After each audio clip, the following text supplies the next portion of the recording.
Queridos amigos, senhoras e senhores, antes de mais nada, queremos agradecer a Deus por estarmos vivendo neste planeta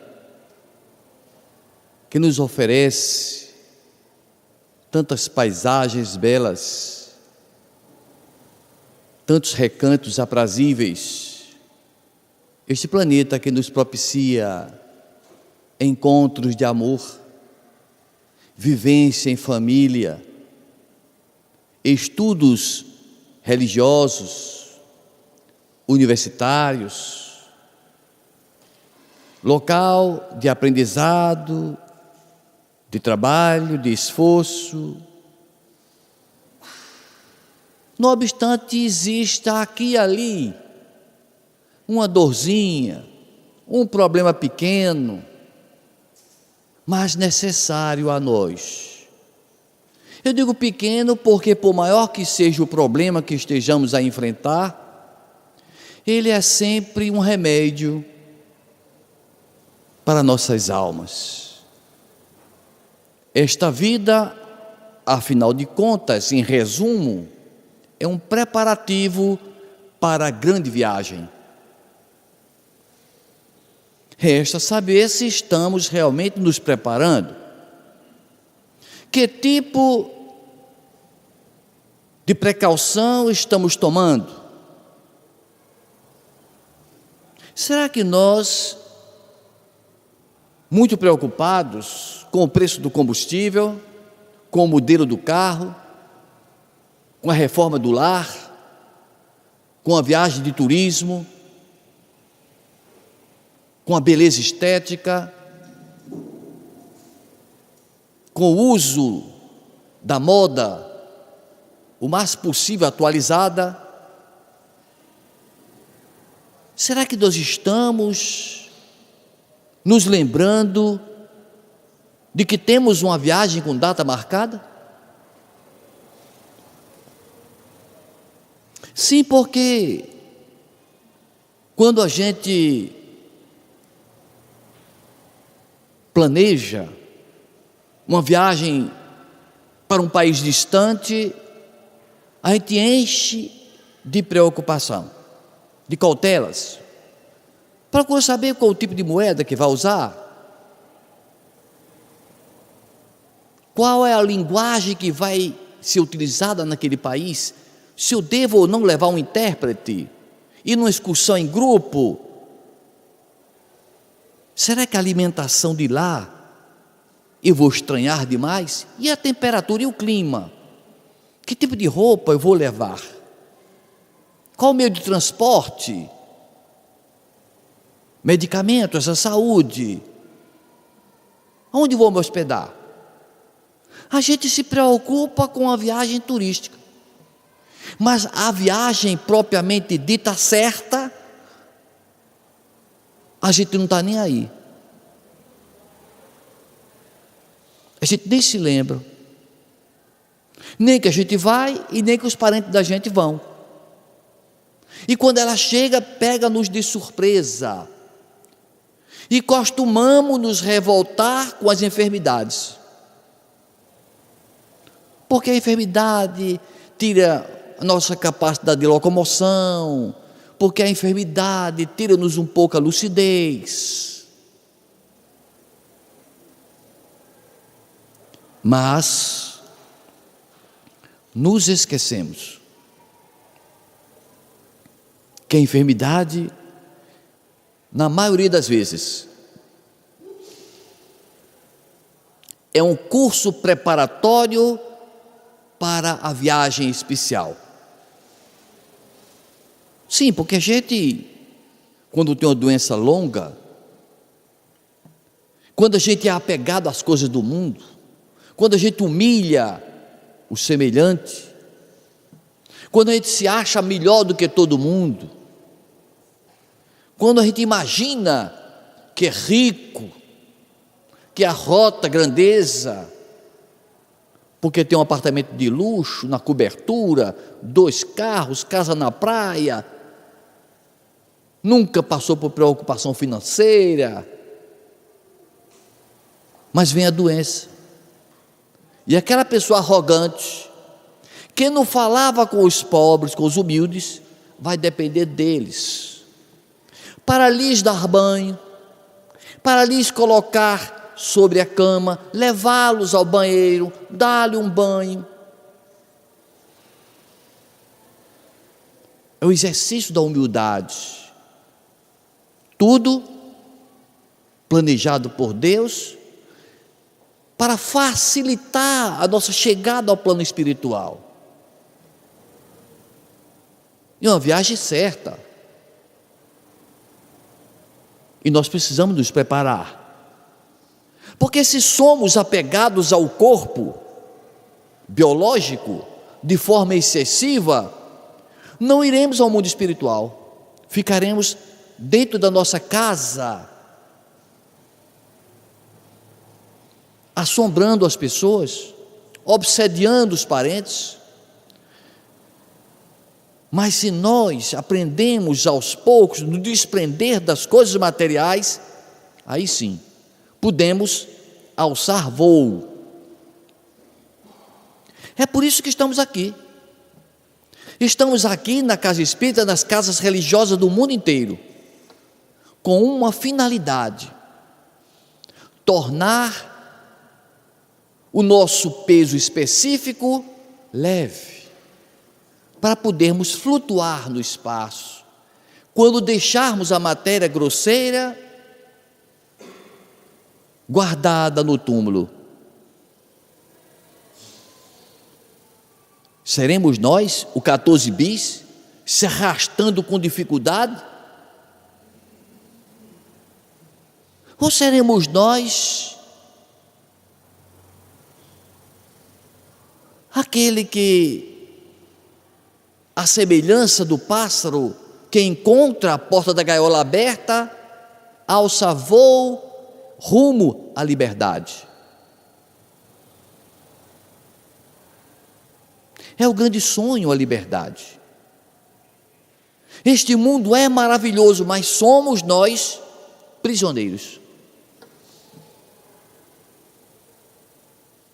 Henri Charrier, preso numa ilha, sonhava pela liberdade.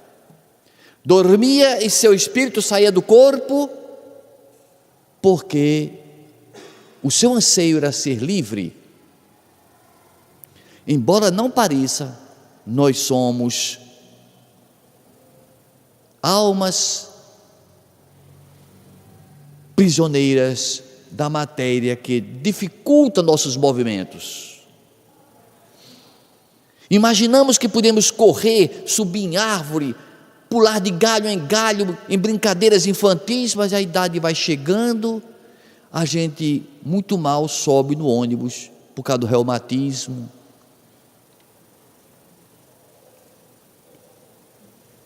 São os chamamentos.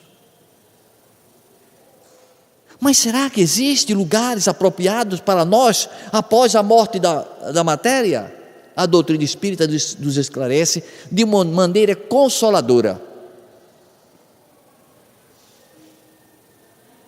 Jesus, no Evangelho de João, no capítulo 14, ele diz: crede em Deus, crede também em mim. Na casa de meu Pai há muitas moradas. Se assim não fora, eu vou-lo teria dito. Jesus procura nos consolar e dizer que lá, no universo que é a casa de Deus, há muitas moradas. Sim, há muitas moradas, mas qual a morada que eu vou? Tem moradas que são casebres, que são furnas, onde iremos dividir espaço com animais. Mas ou vamos habitar em palácios de Versalhes, no mundo espiritual,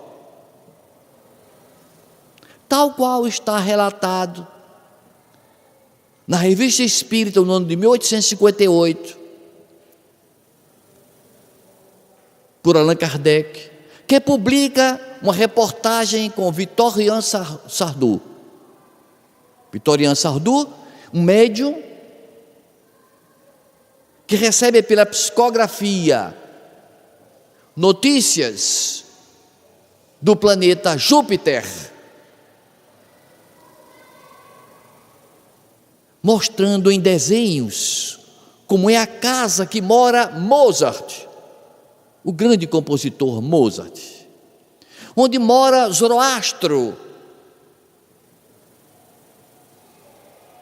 São desenhos belíssimos. Ah, mas é complicado, por quê?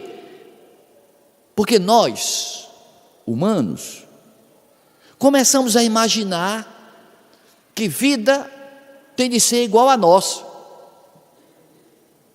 Pensa que vida só existe onde tem carne e sangue, sem compreendermos que existe uma nuance, uma variação infinita de gradação de tipos de matéria. No Livro dos Espíritos, na questão 186, explicam os nossos orientadores que existe orbe no espaço em que seus habitantes têm um corpo tão etéreo, mas tão etéreo, que para nós é como que não existissem.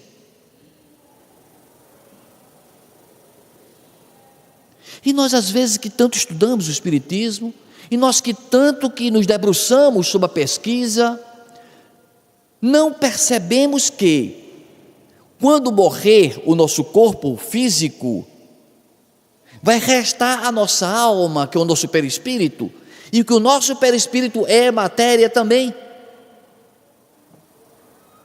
Está lá no Livro dos Espíritos explicando que a nossa alma é um órgão, um organismo, um ser semimaterial.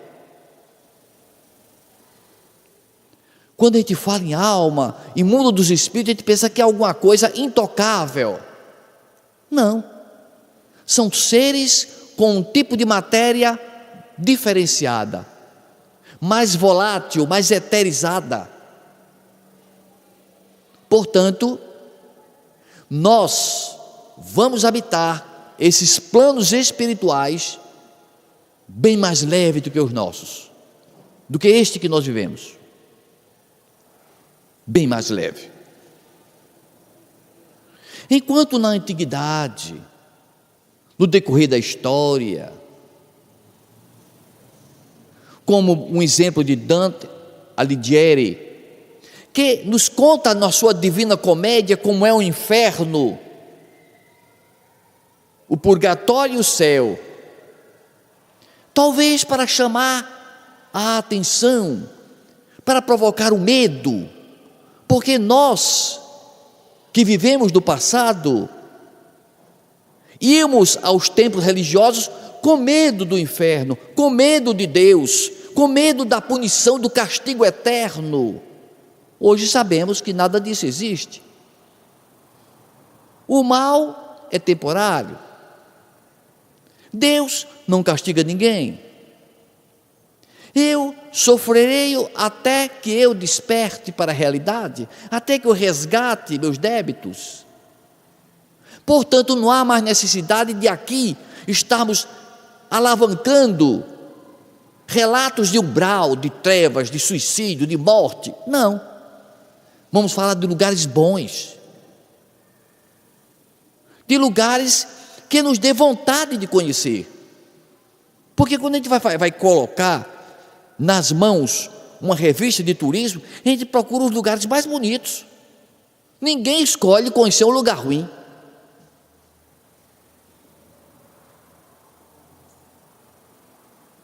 Ninguém. Ainda que diga só, tem uma viagem gratuita para o campo de batalha, ninguém quer ir. Não, a gente quer ir para um lugar bom, a gente quer desopilar, a gente quer ser feliz. Então esses lugares existem sim, mas é preciso que se entenda alguns detalhes. Embora no Livro dos Espíritos, na questão 55, explique para nós que todos os planetas do universo são habitados, Mas são habitados com que tipo de seres? Na maioria, seres espirituais, em gradações de matéria. O nosso sistema solar,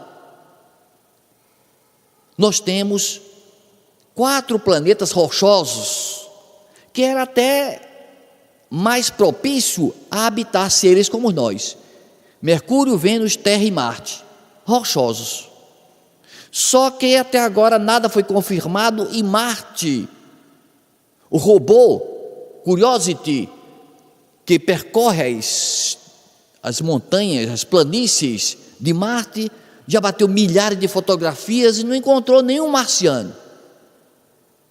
Porque os habitantes de Marte são seres mais espiritualizados do que nós. A matéria deles é uma matéria que nós não vemos com esses olhos.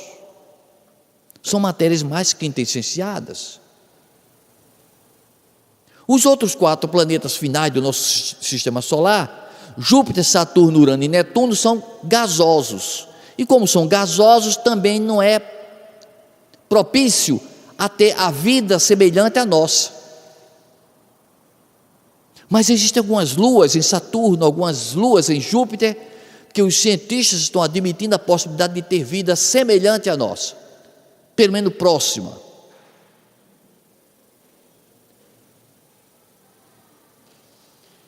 Portanto, esse universo que Deus fez, e nós olhamos para o tempo e achamos que somos grande coisa, achamos que a Terra, mas a Terra é enorme, o nosso planeta é gigantesco, mas quando a gente começa a olhar para o infinito, percebe que o nosso planeta, aparentemente tão grande, é um cisco, um mero cisco. O nosso Sol, 1.300.000 vezes maior do que a Terra.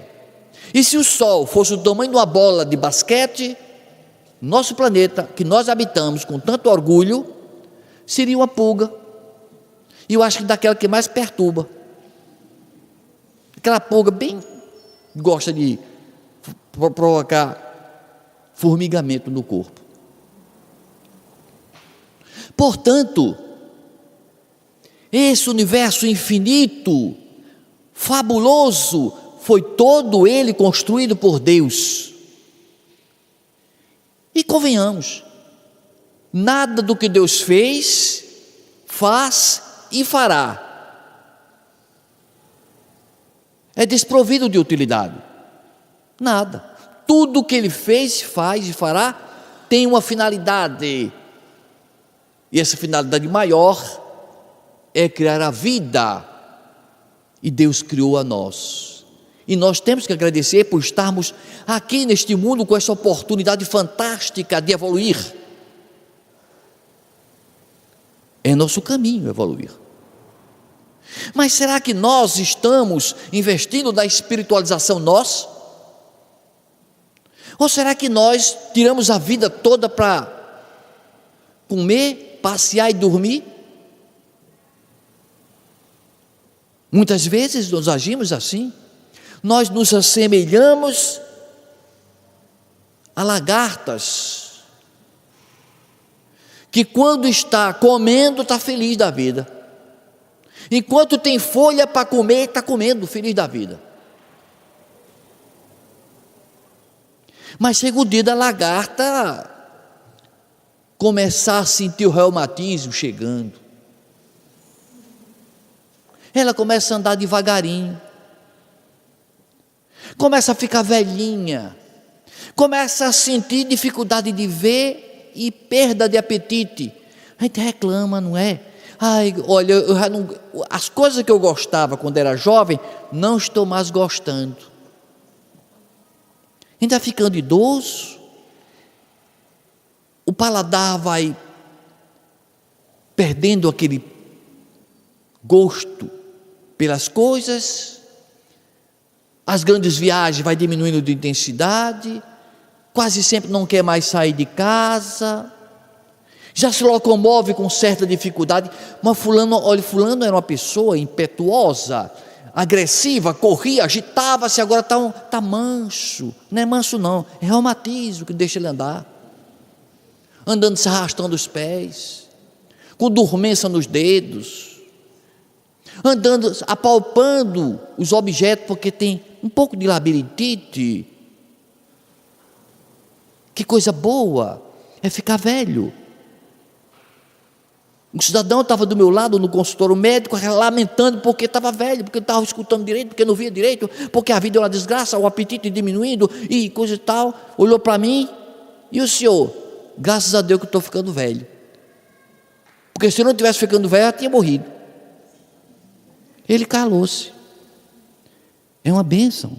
A lagarta fica velha também, começa a perder o apetite, deixa de comer, paralisa-se, morre, parece uma múmia, vira pupa. E o que acontece com aquela pupa? Há uma metamorfose daquela lagarta feia, pesadona, transforma-se numa borboleta. Seremos nós. A gente vai deixar de comer tanto, de se mover tanto, vai ficando paralisado, vai ficando mumificado, é colocado no sepulcro e sai a borboleta. Nossa alma liberta. Para onde nós iremos? É a grande questão. Estamos aqui nos preparando para essa viagem. Que tipo de bondade eu estou fazendo? Em que ponto eu estou auxiliando o trabalho de Deus na criação do universo? Eu estou dando exemplos? Eu sou um exemplo? É importante ser um exemplo. Nós todos somos missionários, porque Deus colocou-nos no mundo para fazer alguma coisa importante, para salvar milhares de pessoas, ou pelo menos salvar a si próprio. Ou pelo menos salvar a si próprio. Nós não vamos falar em umbral, nós vamos falar em lugares bons. Francisco Cândido Xavier, certo dia, recebe a visita de sua mãe, Maria João de Deus. Disse: meu filho, eu vou ficar lhe visitando, e cada vez que eu vier, eu vou lhe contar um pedacinho do mundo espiritual onde eu estou vivendo. Que visita gostosa. A mãe da gente chegando, e com aquele carinho, como que preparando o filho, para quando chegar do lado de lá, ela recebê-lo. E foi juntando de mensagem em mensagem, elas foram colocadas no livro Cartas de uma Morta, Maria João de Deus. E ela então conta, disse: filho, um dia desses eu viajei da Terra para Marte. Pelo relógio da Terra, eu gastei alguns segundos. Quando falou alguns segundos, eu imaginei uns 20 segundos, mais ou menos. Se ela tivesse viajado da Terra para Marte, na velocidade da luz, que faz o percurso de 300 mil quilômetros por segundo, gastaria mais de 3 minutos para chegar a Marte. Na luz, mais de 3 minutos, ela gastou alguns segundos. E se ela fosse numa nave espacial, como astronauta, da Terra para Marte? Teria que aproveitar a época que Marte estivesse mais perto da Terra. Quando estivesse mais perto da Terra, embarcava num foguete, gastaria 6 meses para chegar lá. 6 meses, ela gastou alguns segundos. Quando ela chegou lá a Marte, Ela conta o que viu, só que ela estava olhando com os olhos de espírito. Ela está vendo o mundo espiritual.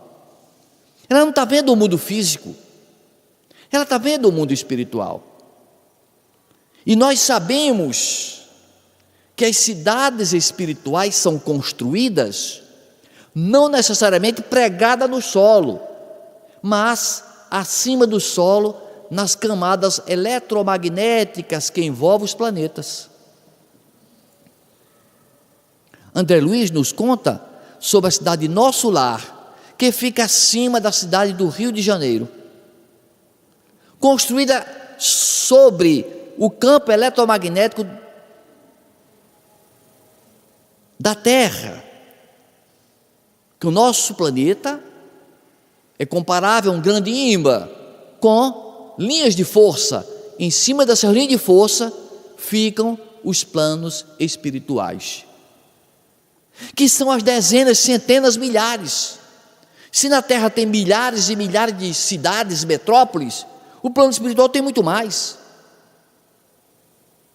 O apóstolo Paulo conta que certo dia desprendeu-se do corpo, atravessou 7 céus, 7 planos espirituais, e o que ele viu lá era de tamanha beleza que ele se omitia de comentar.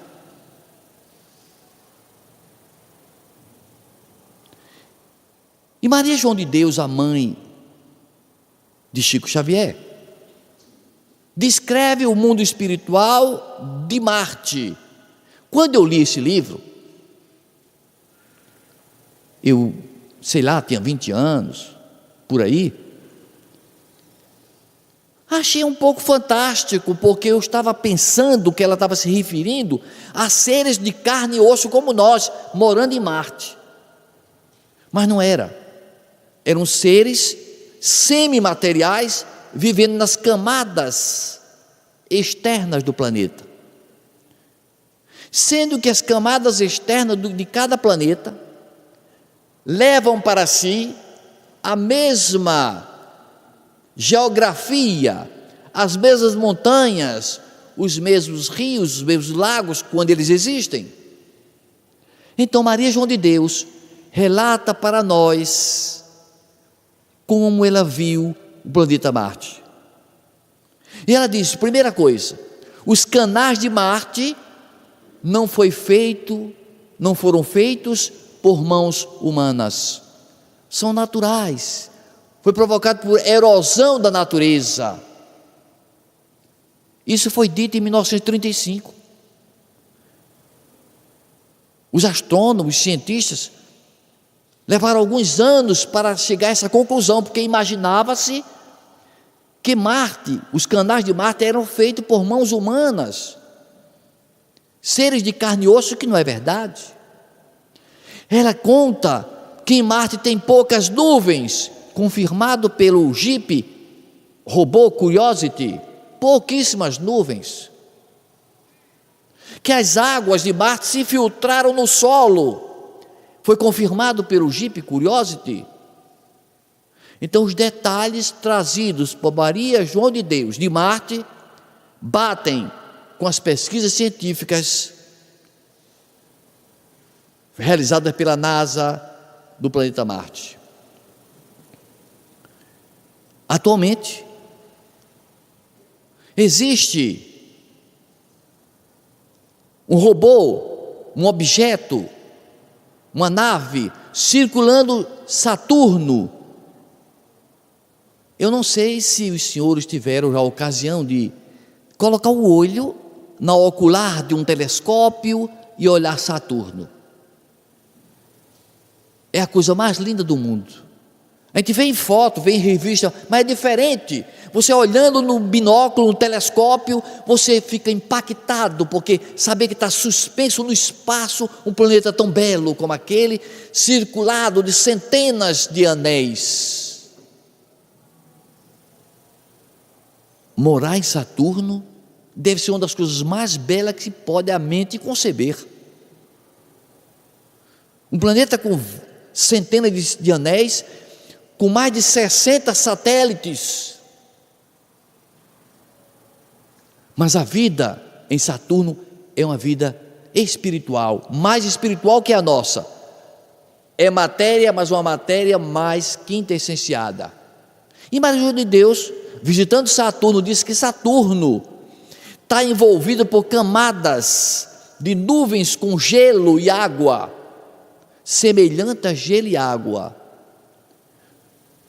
Em 2010, recentemente, verificou-se uma tempestade em Saturno e foi confirmado que tem gelo e água em Saturno, confirmando exatamente aquilo que Maria João de Deus disse.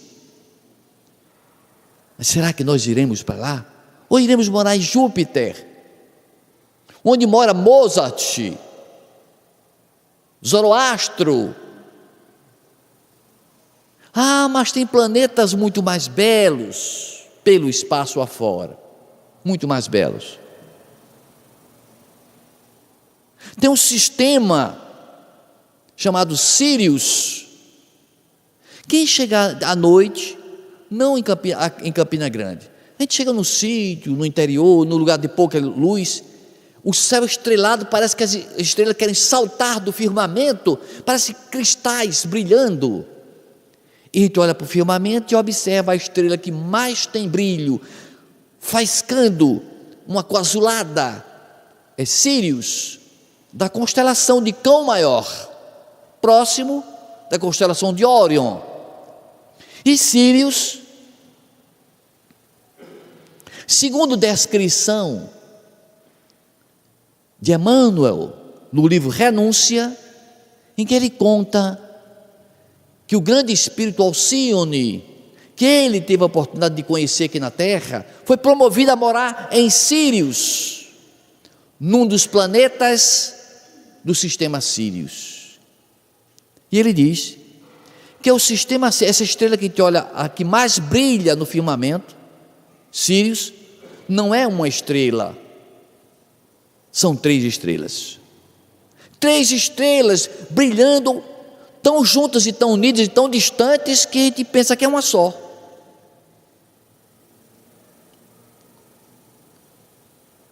Os astrônomos, com seus telescópios, constataram que Sírius são 2 estrelas, não viram a terceira, ainda vão descobrir. Há uma suspeita de uma terceira estrela, mas ainda tem dúvida. Mas a doutrina espírita já sabe que são 3 estrelas. 3 sóis, com vários planetas arrodeando esses sóis. E num desses planetas que arrodeia esses 3 sóis, mora Alcione, do romance Renúncia. E conta, imagine, a gente olha para o céu, o nosso sol é muito lindo. E lá, nesse sistema Sírius, quase sempre tem 3 sóis no firmamento. Tem um se pondo de cor alaranjada, um no ápice de cor esverdeada, e outro sol nascendo, uma cor de rosa. Um sol cor de rosa. Esse universo de Deus é repleto de berçários, não só de estrelas, mas de seres viventes que Deus colocou para que nós habitássemos. No Evangelho de Lucas, capítulo 22, Jesus diz para as pessoas: vocês por acaso não leram o que está escrito nas Escrituras? Que diz assim, Deus diz assim nas Escrituras: eu sou o Deus de Abraão, de Isaque e de Jacó, que tinham morrido há mais de 1000 anos atrás. Deus diz assim: eu sou o Deus de Abraão, de Isaque e de Jacó, entre parênteses, que já morreram há mais de 1000 anos. Porque eu não sou Deus de mortos, eu sou Deus de vivos. Querendo ele dizer para nós que todos que morreram na carne, mas estão vivos, porque Deus é Deus de vivos. Ou seja, Deus tem moradas, habitações para todos aqueles que estão vivendo, que vão morrer e que vão residir no mundo espiritual. Não faltará morada para esse povo todo, porque Deus é Deus de vivos e não Deus de mortos.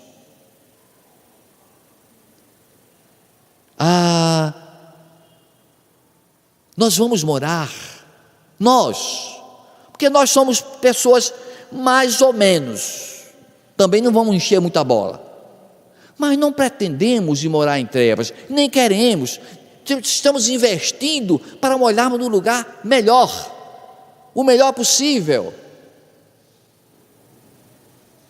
É o nosso projeto, mas para irmos para lá, é preciso deixar de ser lagarta e se preparar para ser borboleta. Para isso é preciso se despojar das coisas materiais que a gente não leva.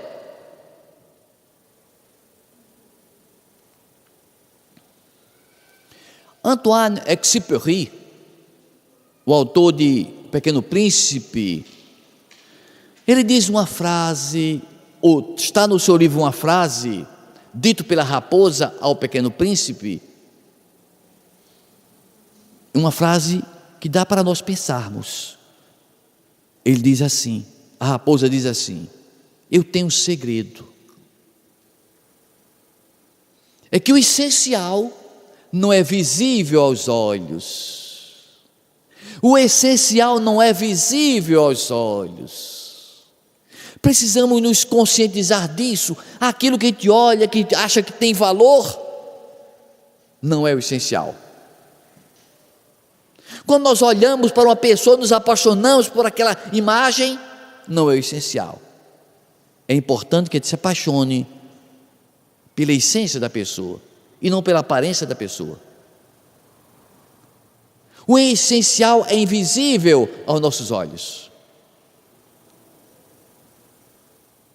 É preciso que a gente caia a ficha e perceba os valores da alma, que é o essencial. Porque quando nós formos saindo para essa viagem, o carro vai ficar, o dinheiro que está no banco vai ficar, a casa também, até a roupa vai ficar. Nós levaremos, vestindo nossa alma com nossas virtudes ou com nossos defeitos. Serão roupas luminosas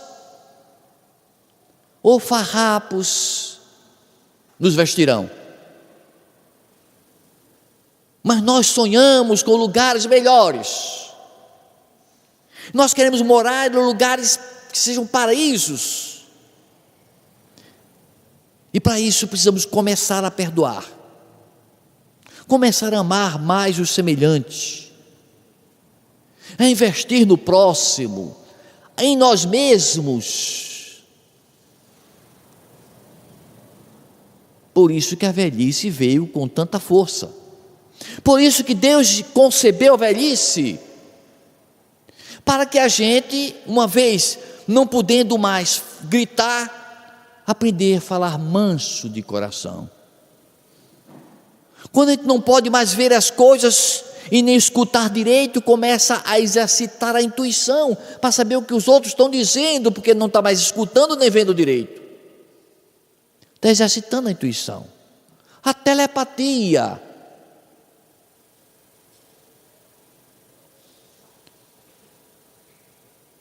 Não nos queixemos daquele parente, ou de nós próprios, que seja tirado ao leito para enfermidade longa. Quanto mais arrastada e sofrida a enfermidade, é porque nós precisamos de mais lixa, mais detergente, mais desinfetante, para a gente não feder tanto quando chegar lá. São os preparativos para essa grande jornada que se aproxima de nós.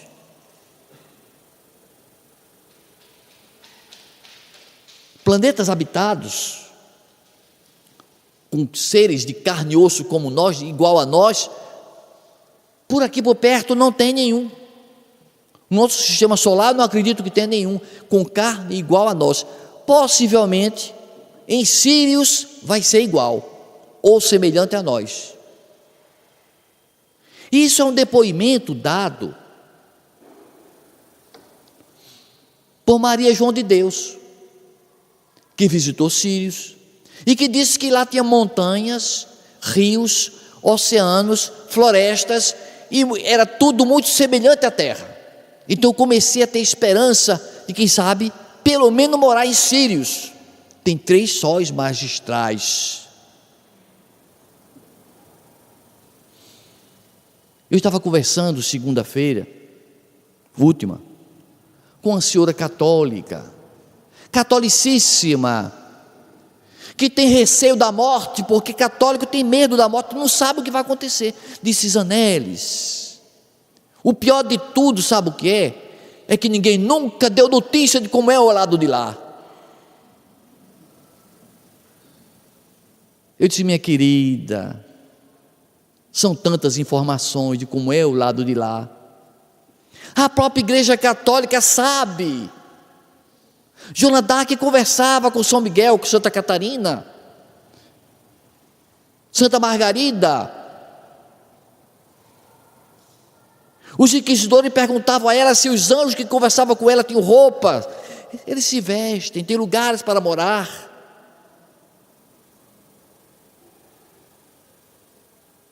A Igreja Católica,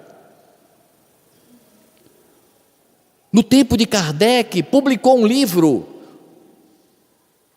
Manuscrito do Purgatório, publicado pela Igreja Católica, com a autorização do clero. Uma médium, uma irmã religiosa do convento, começou a receber mensagem psicografada, contando como era a vida do outro mundo, a vida das freiras. E o pior, que os podres vieram à tona. E como é que está o padre fulano de tal, o santo padre? Está no purgatório. Ele veio aqui, contou para mim que ele foi falso, que ele mentiu, que ele se equivocou. E fulana está no paraíso, evoluiu, era uma bondade verdadeira. Esse livro, Manuscrito do Purgatório, é um testemunho da Igreja Católica de que a vida continua e que o mundo espiritual tem muitos lugares para se morar.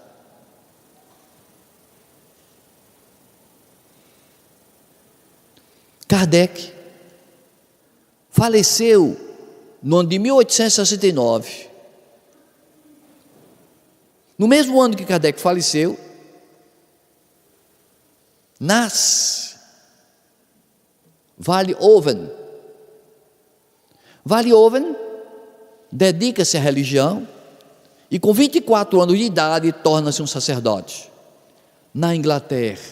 Reverendo Walhoven. Lá no altar da igreja, celebrando o sermão aos fiéis. Mas a vida tem suas surpresas. A sua mãe desencarna e provoca ali um impacto no coração. Ele era religioso, ele pregava que a vida continua, que Deus tem lugar para todos os seus filhos. Mas a sua mãe era diferente, era sua mãe. Para onde teria ido sua mãe? Ele se questionava em silêncio. Terminava a missa, ele recolhia-se, ia até a sacristia, acendia uma vela e começava a estudar para o sermão vindouro. E numa dessas vezes ele sentiu algo estranho, tomar seu braço, pegar numa caneta e escreveu várias páginas. Quando terminou de escrever, ele foi ler aqueles papéis. Reverendo Walhoven, de meu filho, eu sou sua mãe, não tenha dúvidas, Deus é maravilhoso, esse planeta que você vive, que você acha tão belo, não pega a letra, belo é aqui onde eu moro. Aqui nós flutuamos no espaço, aqui não tem maldade, aqui não tem hipocrisia, aqui não precisamos matar os animais para nos alimentar, aqui nos amamos ternamente. E começou a contar a vida como era no mundo espiritual, e ele passou todas as noites a receber psicografia de sua mãe, e passou a publicar livros, 5 livros contando como era a vida no mundo espiritual, através do reverendo Vale Owen e outros mentores que vieram depois. Quando a igreja soube, reverendo Vale Owen, o senhor não é mais reverendo, perdeu a condição, tornou-se espírita, não pode mais celebrar a missa. Mas ele fez o bem, mas ele trouxe para nós a certeza de que a vida continua, e que o mundo espiritual é muito belo, é maravilhoso, e que nós, prisioneiros, algemados ao corpo, sem poder estudar, cansando a mente, esquecendo as coisas, cheio de reumatismo, vamos nos libertar, vamos criar asas um dia, vamos morar em planos espirituais. Para isso é preciso se preparar. Vamos diminuir o picado de porco, vamos comer menos, não vamos comer mais usando a travessa, vamos comer pirizinho, papinha. Vamos moderando nossos impulsos, sendo menos agressivo, sendo mais amoroso. Vamos preparando nossos valorzinhos, vamos começando a perdoar aqueles quem tem desavença conosco. Vamos abrandando os ânimos, para que quando chega o dia da nossa viagem, a gente poder partir, voar, como voa a borboleta quando se despedaça a pupa. Que Deus ilumine todos nós e permita a cada um de nós sermos melhores para ocuparmos e chegarmos a lugares sublimes. Que Deus nos abençoe.